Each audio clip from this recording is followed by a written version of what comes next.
എന്നെ സംബന്ധിച്ചിടത്തോളം വളരെ പ്രധാനപ്പെട്ട ഒരു ദിവസമാണെന്ന്.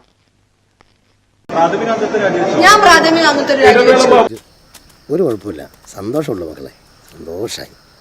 എന്റെ പൊന്നു ദൈവമേ, വളരെ നല്ല കാര്യം. ഇനിയെങ്കിലും ആ സംഘടന രക്ഷപ്പെടുമല്ലോ.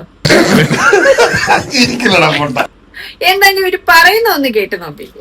ആയിക്കോട്ടെ, ഇന്ന് നമുക്ക് ഇവിടെ തന്നെ കൂടാ, എല്ലാം അറിഞ്ഞിട്ട് തന്നെ കാര്യം. ഇന്നലെ ഞാൻ എഴുതിയ 93 യൂട്യൂബ് വീഡിയോകൾക്കെതിരെയും മലയാള സിനിമയിൽ മുൻപ് പ്രവർത്തിച്ചിരുന്നു എന്ന് അവകാശപ്പെടുന്ന 2 യൂട്യൂബേഴ്സ്, മനസ്സിലായില്ല, മലയാള സിനിമയിൽ ഒരു കാലത്ത് സംവിധായകർ എന്നൊക്കെ അവകാശപ്പെടുന്ന 2 യൂട്യൂബേഴ്സിനെതിരെയും ഞാൻ ഇൻഫോ പാർക്ക് സ്റ്റേഷനിൽ കംപ്ലൈന്റ് ചെയ്യുന്നതിനെ പറ്റിയിട്ട് ഞാനൊരു ഫേസ്ബുക്ക് പോസ്റ്റ് എഴുതി. ഞാൻ വേറെ ഒന്നും ചെയ്തില്ല, ഇത്രേ ചെയ്തുള്ളൂ.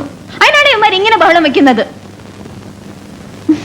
ഒരു മിനിറ്റ്, പണ്ട് മലയാള സിനിമയിൽ ഉണ്ടായിരുന്ന യൂട്യൂബർ അതാരാന്ന് എനിക്കറിയത്തില്ല, നിങ്ങൾക്കറിയാവോ? എനിക്കറിയില്ല. മേ ബി ഒരാള് നമ്മുടെ ശാന്തിവിളി ദിനേശ് ആയിരിക്കും, മറ്റേതാരാന്ന് എനിക്കറിയത്തില്ല.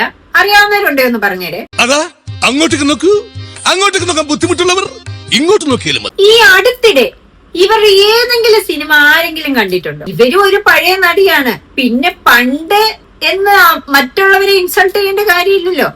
അന്തസ് വേണോടാ, അന്തസ്.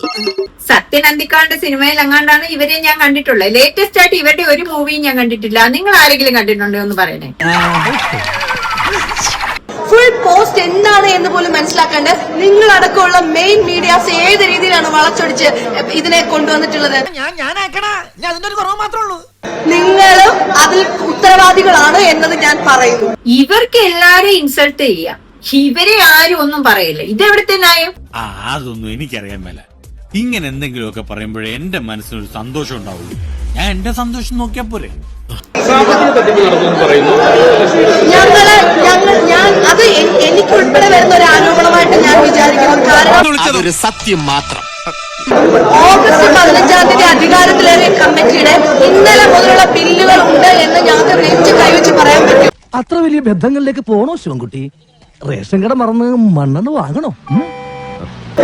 ബില്ലുകള് അത് ഫാബ്രിക്കേറ്റ് ചെയ്യാൻ ഈ കാലത്ത് കഷ്ടപ്പാടൊന്നുമില്ല. ശരിയാണ് സാർ, അദ്ദേഹത്തിന് അത് നിഷേധിക്കാനാവില്ല.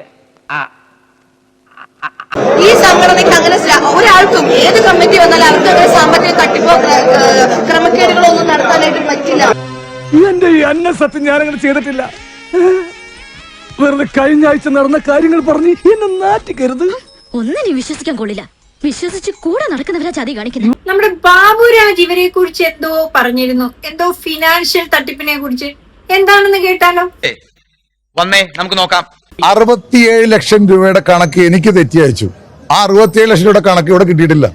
അന്ന് രാത്രി അമ്മാവന്റെ പെട്ടിലെ കാശടിച്ച് ഞാൻ സ്ഥലം വിട്ടു. ഞാൻ തെറ്റാണോ?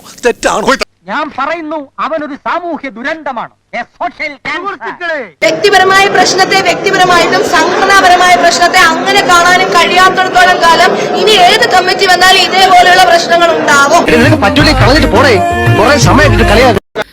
ചേച്ചി എന്തായാലും ഈ സംഘടനയിൽ ഇനിയും പ്രശ്നം ഉണ്ടാക്കുമെന്നാണ് പറയുന്നത്. കാരണം ചേച്ചി ഉദ്ദേശിച്ച കാര്യങ്ങളൊന്നും നടന്നിട്ടില്ല. നീ ഇങ്ങനത്തെ ആളാണല്ലേ? സ്വഭാവം കേട്ടിടത്തോളം അടിയായിരുന്നു, അങ്ങനെ ടൈപ്പാ. വലിയ സമയം പിടിക്കില്ല. അവരും ഞങ്ങളുമേ ഇന്നുണ്ടായിട്ടുള്ളൂ. ഞങ്ങൾ കമ്മിറ്റി അംഗങ്ങൾ, ഞങ്ങളും അവർ എന്ന് പറയുന്നത് ബാക്കി മുഴുവൻ ബോഡിയും. നിന്റെ കയ്യിലിരിപ്പതായിരുന്നല്ലോ. ആരാണ് ഈ അവർ? നിങ്ങൾക്ക് എന്താ തോന്നുന്നത്? എന്തായാലും ചേച്ചിയുടെ മൊത്തത്തിലുള്ള ഈ പ്രശ്നങ്ങളൊക്കെ കാണുമ്പോ എനിക്ക് വേണ്ട ഈ ഡയലോഗ് ഓർമ്മ വന്നു. ലക്ഷ്മി എന്ന് പറയുന്ന ഒരു ആളിൽ നിന്നും ഭദ്രകാളിയായിട്ട് മാറിയതുപോലെയാണ് എനിക്ക് തോന്നിയത്. ശരിക്കും പറഞ്ഞു എവിടെന്നെങ്കിലും ഒരു വാടക കൊലയാളി കിട്ടുമോ മാഷെ? അവനെ തട്ടിക്കളയേ നിവർത്തിയുള്ളൂ. നല്ലതല്ല, ഭദ്രകാളി നല്ലതല്ല. ഇരിക്കും. ഇട പറയുന്ന നിനക്കില്ലേലും കേൾക്കുന്ന എനിക്കില്ലടാ ഒരു ചളുപ്പ്. ഞങ്ങൾ അങ്ങ് ഇറങ്ങട്ടെ. ആയിക്കോട്ടെ, സന്തോഷായി.